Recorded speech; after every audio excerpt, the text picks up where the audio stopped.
Hi, and welcome back.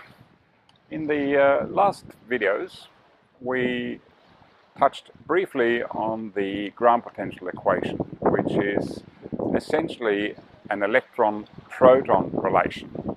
It relates the energy of the electron to the energy of the proton. And what comes out of that equation is essentially a new way to express gamma. Now, for those of you who aren't familiar with the gamma expression, it looks like this Greek symbol you see here, and it's nothing more than a shorthand for writing Einstein's gamma expression, which is the square root of 1 minus v squared over c squared. That's all it does. It saves mathematicians and physicists time when they write out their long relations by inserting the gamma symbol instead of writing the longhand version. That's all it is.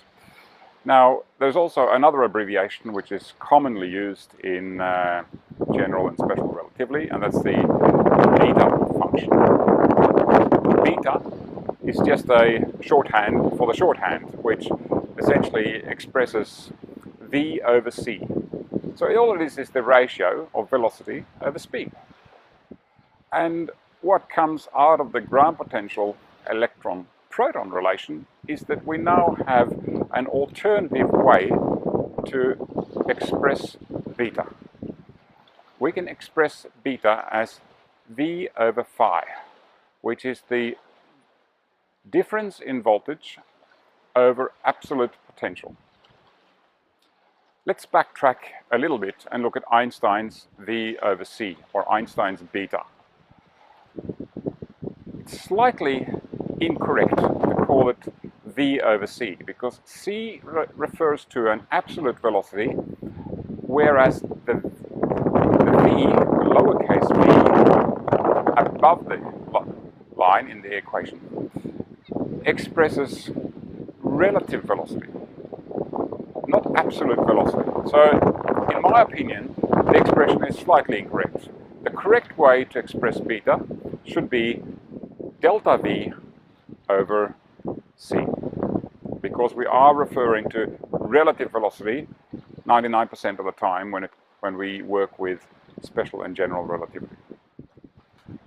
Now, in the same way, in the beta expression used in the electron-proton relation of ground potential, we express delta v, this is an uppercase v because it refers to volts, delta v over phi, which is absolute potential.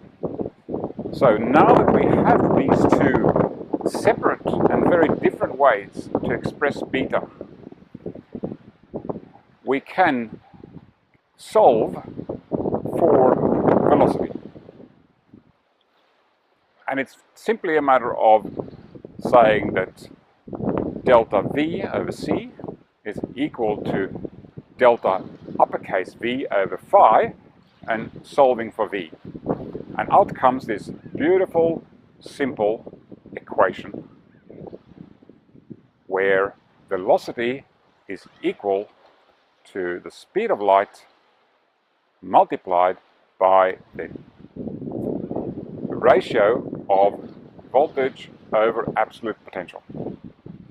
Now, this allows us to calculate the velocity, or to reverse calculate the potential of any object simply by knowing its speed.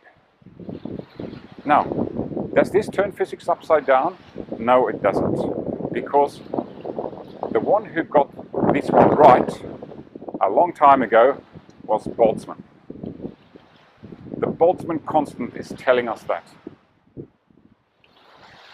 the kinetic energy of a particle in a gas or a plasma is equal to the Boltzmann relation. And this is just another way to express this energy. But this time we have a deeper understanding of what it means.